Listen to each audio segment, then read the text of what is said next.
Guys, welcome back to my channel. So this is gonna be my week 17 to week 20 pregnancy update.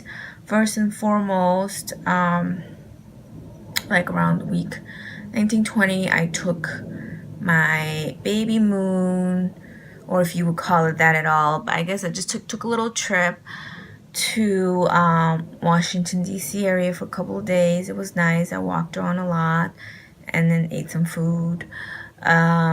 So that was fun. That was kind of needed just to get away from everything for a little bit.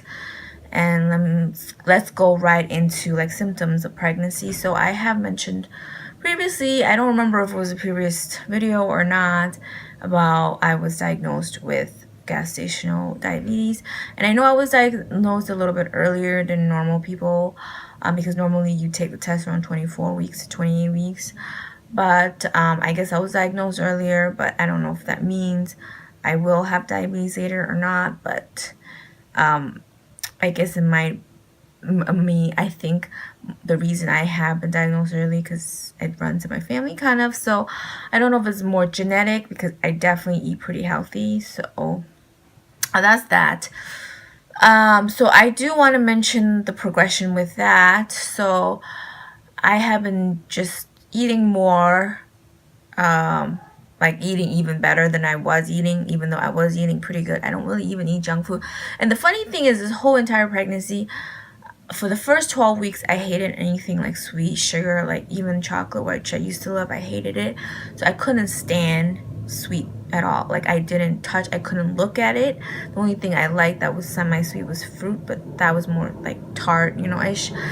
I mean, I guess like some fruits are not as tart, but in general, I wouldn't never eat desserts, period, because I just hated it. So I was kind of surprised I was diagnosed with it because I didn't even eat any sweets at all for like 12 weeks. I didn't even have chocolate or anything, or any sort of like candy, sweets, whatever.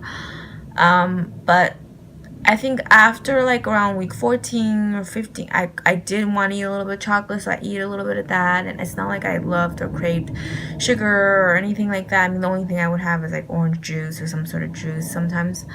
But anyways, what I was trying to say is that, so all right, I have to cut that out, like orange juice and anything like that out. So I have to eat even more consciously, or like just, you know, count my sugar, I suppose. So I have been able to manage that because, like I said, it's not a huge, like, derail or whatever from my original diet. It's not like I was someone who loved sweets and I have to cut it out, so it's really hard.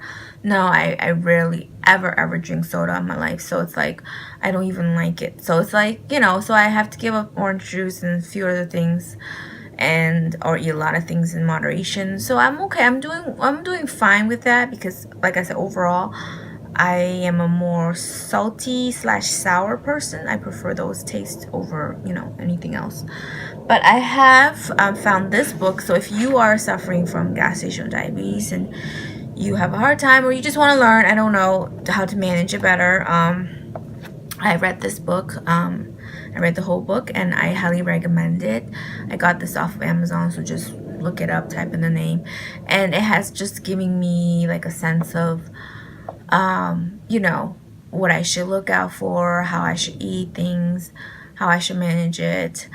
And so it just tells you a lot of stuff. So I feel like this really kind of gives you in-depth view of what it is and how to deal with it. So I really recommend this book. And then, so I think the only thing that was kind of like I couldn't really control was like the fasting number. So if you have this condition and you know what I'm talking about, if you don't, then you wouldn't know what I'm talking about. But basically the test you take in the morning to see your sugar, and then it's always kind of higher than what they want me to have. So they did put me on insulin at bedtime, 10 mils. So that seemed to have kind of resolved that issue.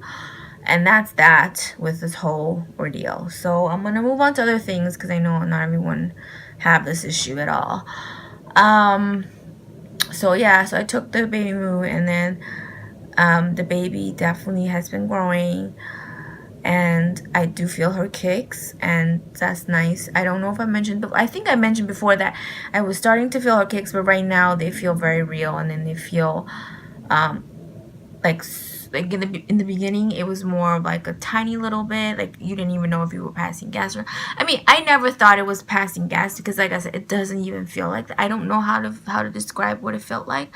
Just some sort of like this kind of like butterfly feeling, if you will. It's like I said before, that passing gas, you pass it, and this one is not, because it will go on for a few minutes. So but it's hard to describe what it really felt like, but right now I know it feels like kicks. Okay. And oh, and another symptom I have been dealing with is heartburn. I didn't even know that it was heartburn. I just knew that I was waking up not too hungry, and then I was feeling very like there was this bitter taste in my mouth a lot of the times when I wake up or even throughout the day.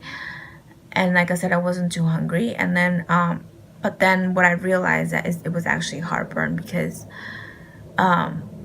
it was just this kind of like heavy feeling up here. And right, so then I figured out it was heartburn. So that wasn't too nice, you know, to have that. And then what else is going on? Sleep has been pretty good still. I pretty much sleep throughout the night. And then not too much else is going on with me. Just like, right, just managing the gestational diabetes, which means I have to eat more carefully. And then,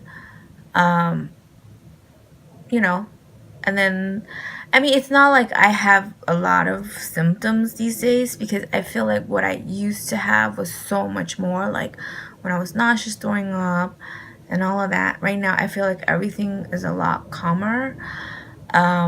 It's a lot more manageable, and I have more energy.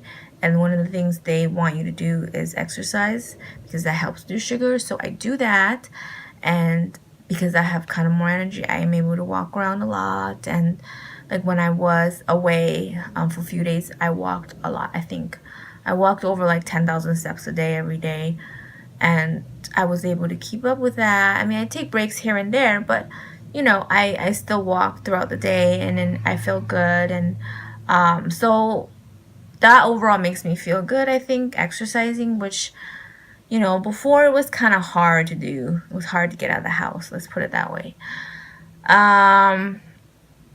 So yeah, everything is looking okay. I don't know I have anything else to report, and this is pretty much, you know, what's going on with me. And yeah, so I'm gonna cut the video off here because I don't even remember any other symptoms to talk about. So that's it, and I will see you guys in my next video, which I'm gonna make after this because I know I'm behind. And so like this video and subscribe, and I'll see you guys next time. Bye.